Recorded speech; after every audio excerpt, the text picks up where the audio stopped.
Breaking news చూస్తున్నాం. తెలంగాణలో IT రంగాన్ని విస్తరించాలన్న కేసీఆర్ సంకల్పానికి ఆదిలాబాద్ ఐటీ టవర్ నిదర్శనమని బీఆర్ఎస్ వర్కింగ్ ప్రెసిడెంట్ కేటీఆర్ అన్నారు. ఈ టవర్ ద్వారా స్థానిక యువతకు ఉపాధి అవకాశాలు మెరుగవుతాయని తెలిపారు. బీఆర్ఎస్ హయాంలోనే అనేక జిల్లాల్లో ఐటీ టవర్లు నిర్మించామని గుర్తు చేశారు. ప్రస్తుతం ఐటీ టవర్ల నిర్వహణలో కాంగ్రెస్ ప్రభుత్వం విఫలమవుతుందని ఆరోపించిన ఆయన వెంటనే మౌలిక వసతులు కల్పించి ఐటీ కంపెనీలను ఆకర్షించేలా చర్యలు చేపట్టాలని డిమాండ్ చేశారు.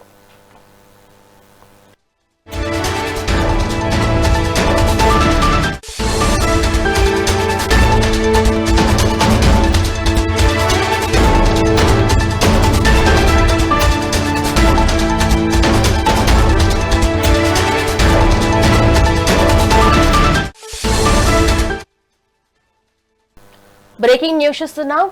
తెలంగాణలో ఐటీ రంగాన్ని విస్తరించాలన్న కేసీఆర్ సంకల్పానికి ఆదిలాబాద్ ఐటీ టవర్ నిదర్శనమని బీఆర్ఎస్ వర్కింగ్ ప్రెసిడెంట్ కేటీఆర్ పేర్కొన్నారు. ఈ టవర్ ద్వారా స్థానిక యువతకు ఉపాధి అవకాశాలు మెరుగవుతాయని తెలిపారు. బీఆర్ఎస్ హయాంలోనే అనేక జిల్లాల్లో ఐటీ టవర్లు నిర్మించామని గుర్తు చేశారు. ప్రస్తుతం ఐటీ టవర్ల నిర్వహణలో కాంగ్రెస్ ప్రభుత్వం విఫలమవుతుందని ఆరోపించిన ఆయన వెంటనే మౌలిక వసతులు కల్పించి ఐటీ కంపెనీలను ఆకర్షించేలా చర్యలు చేపట్టాలని డిమాండ్ చేశారు.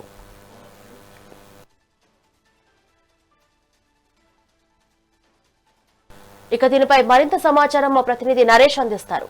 నరేష్, చెప్పండి. ఆదిలాబాద్ లో ఐటీ రంగం విస్తరణకు సంబంధించి ఈ మరో ముందడుగు పాడుతుందని చెప్పవచ్చు. తెలంగాణలోని ద్వితీయ శ్రేణి నగరాలకు ఐటీ పరిశ్రమలను విస్తరించాలన్నటువంటి లక్ష్యంతో గత బీఆర్ఎస్ ప్రభుత్వం చేపట్టినటువంటి ఆదిలాబాద్ ఐటీ టవర్ నిర్మాణం పూర్తి కావడంతో ప్రారంభానికి సిద్ధమైంది. హైదరాబాద్ కు దాదాపు 300 కిలోమీటర్ల దూరంలో ఉన్నటువంటి ఆదిలాబాద్ లో ఐటీ టవర్ అందుబాటులోకి వస్తే స్థానిక యువతకు ఉద్యోగ ఉపాధి అవకాశాలు పెరగడంతో పాటు జిల్లాలో ఐటీ ఆధారిత కార్యకలాపాలకు ఊతం లభించే అవకాశం ఉంది. ఇదే అంశంపై BRS working president KTR X వేదికగా స్పందించారు. ఆదిలాబాద్ ఐటీ టవర్ ద్వారా ఆదిలాబాద్ తో పాటు పరిసర ప్రాంతాల యువకులకు స్థానికంగానే ఉద్యోగ అవకాశాలు లభిస్తాయని ఆశాభావం వ్యక్తం చేశారు.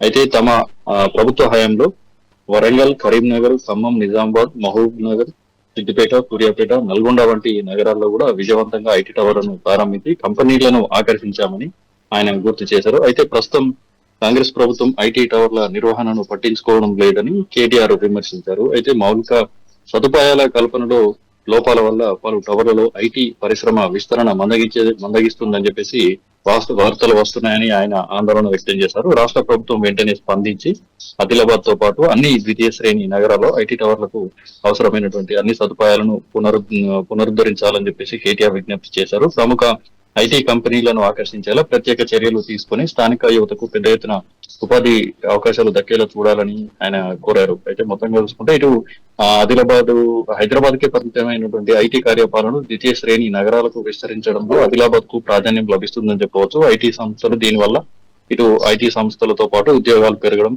హోటళ్లు, రెస్టారెంట్లు, రవాణా, అటు చిన్న చిన్న వ్యాపారాలకు సంబంధించి డిమాండ్ కూడా పెరిగే అవకాశం ఉందని, అయితే ఉద్యోగాల కోసం హైదరాబాద్, బెంగళూరు వంటి నగరాలకు వలస వెళ్లాల్సిన అవసరం కూడా తగ్గేటువంటి అవకాశం ఉందని చెప్పేసి పలువురు అభిప్రాయపడుతున్నారు. మరి దీనికి సంబంధించి మౌలిక వసతులు అందుబాటులోకి వస్తే మరిన్ని ఐటీ ఆధారిత సంస్థలు ఆదిలాబాద్ వైపు వచ్చే అవకాశం ఉందని చెప్పేసి ఇటు ఇక్కడ స్థానికంగా చర్చించుకుంటున్నారు. మొత్తంగా చూసుకుంటే నిరుద్యోగ యువతకు ఐటీ టవర్ ఓపెన్ కావడంతో ఐటీ టవర్ లో కంపెనీ కార్యకలాపాలు ప్రారంభిస్తే సాఫ్ట్వేర్ ఇంజనీర్లకే కాకుండా వివిధ విద్యార్హతలు ఉన్నటువంటి వారికి కూడా ఉద్యోగ అవకాశాలు వచ్చేటటువంటి అవకాశం ఉందని స్థానికంగా ఇటు నిరుద్యోగ యువత హర్షం వ్యక్తం చేస్తున్న పరిస్థితి కనిపిస్తోంది.